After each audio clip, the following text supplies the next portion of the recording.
Master Rasulullah sallallahu alayhi wasallam in this month of Rabi'ul Awwal to bring spring to this world where people will blossom, humanity will blossom if they inculcate within their lives the blessed lifestyle of Rasulullah sallallahu alayhi wasallam.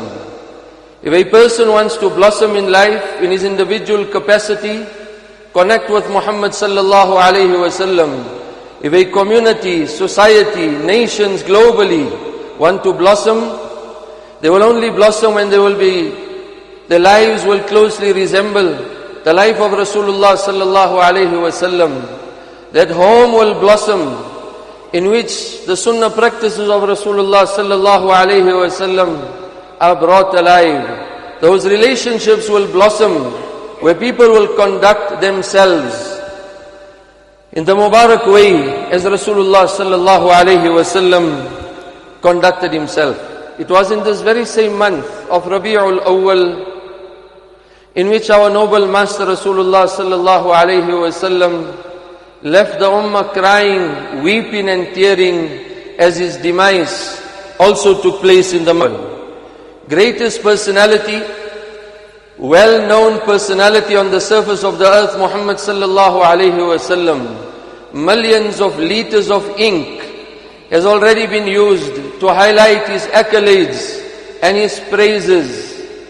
Thousands, nay millions of pages have been filled with the praises, the seerah and the life history of Rasulullah sallallahu alayhi wasallam. His supporters praised him and his adversaries and those that did not believe in him, they also praised him. Allah Tabaraka wa Ta'ala chose from among the many names of Rasulullah sallallahu alayhi wasallam, in particular two names, Muhammad and Ahmad. Ahmad, the one who praises Allah a lot. He was the one that praised Allah Tabaraka wa Ta'ala immensely. And he is Muhammad sallallahu alayhi wasallam, the one that is praiseworthy. He will be praised.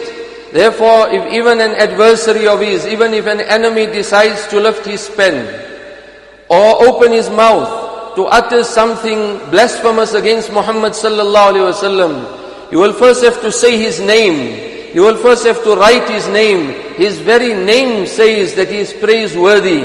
He is full of praise. No matter what you say about him won't make any difference. He is declared by Allah Tabaraka wa Ta'ala to be praiseworthy. At the same time, in the annals of human history in this earth, no one is known whose adversaries, whose enemies, individually and collectively conspired to wrong him, to persecute him, to subject him to great amount of persecution and difficulty in terms of his very being, in terms of his property and wealth, in terms of his family, in terms of his integrity and in terms of his mission.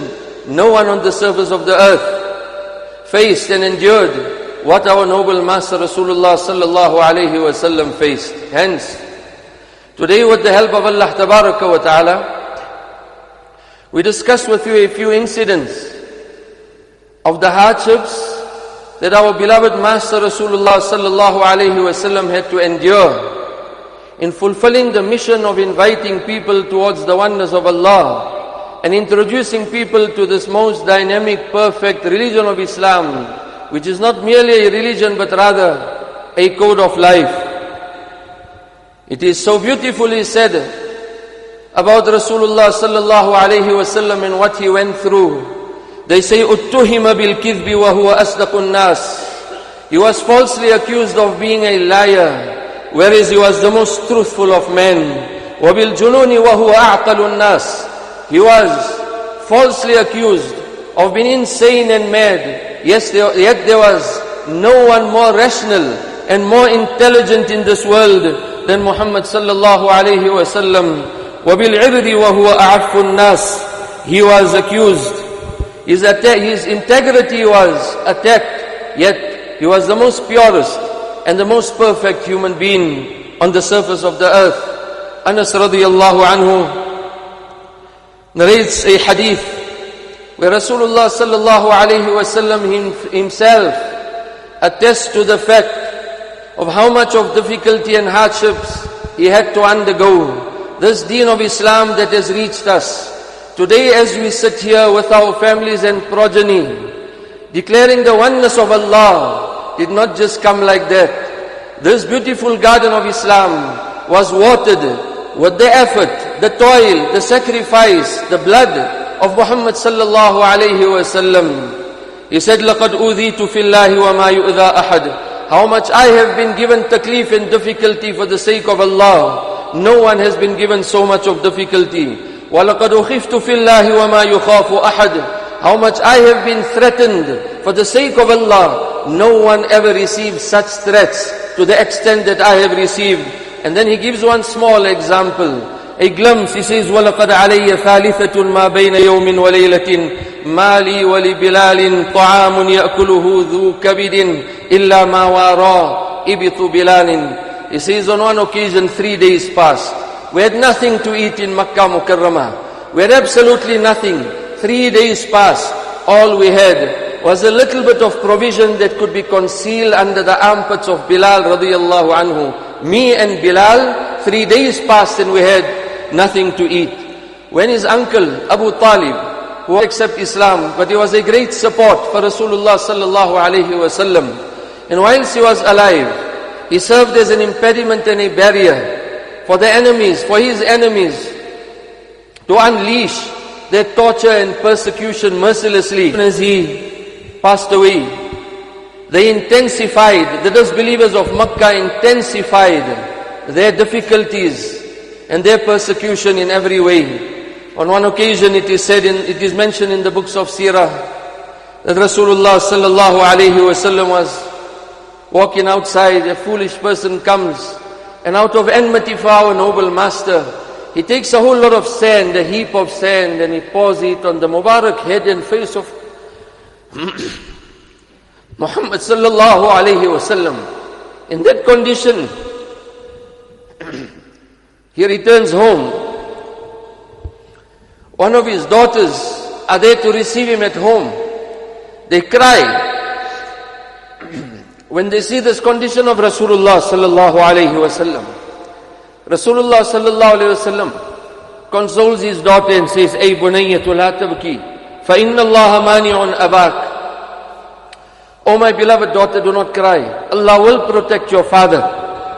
So much of difficulty after Abu Talib passed away, that Rasulullah sallallahu alayhi wasallam, lamenting this fact, he said, "Ya ammi, ma asra'a ma wajadtu faqdak."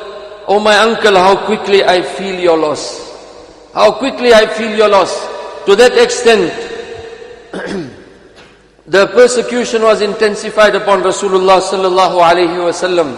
Munib Azdi radiyallahu anhu says, he says, in the beginning days, I saw Rasulullah sallallahu alayhi wasallam. What was his mission? What was his work day and night? He says, I heard him saying, Ya ayyuhan nas, qulu la ilaha illallah tuflihu. O people, say la ilaha illallah, you will be successful. This is the passport and the criterion for success. He says, what was the response of the people? فَمِنْهُمْ مَنْ تَفَلَ فِي وَجْهِهِ. I saw some people that were spitting at his Mubarak face.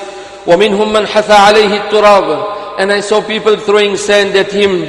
وَمِنْهُمْ مَنْ سَبَّهُ. And I saw some people that were verbally abusing him, swearing at him. حَتَّى انْتَصَفَ النَّهَارِ. Inviting people to Islam was not for 1 hour, not for 2 hours. He says this carried on from the early morning, حَتَّى انْتَصَفَ النَّهَارِ, until half the day passed. He says, then I saw a young girl coming with a container of water, and she takes this water and she washes the Mubarak hands and the Mubarak face of Rasulullah sallallahu alaihi wasallam. Someone, who is that young girl? They say it was the beloved, they tell me it's the beloved daughter of Rasulullah sallallahu alaihi wasallam, Zainab radiyallahu anha.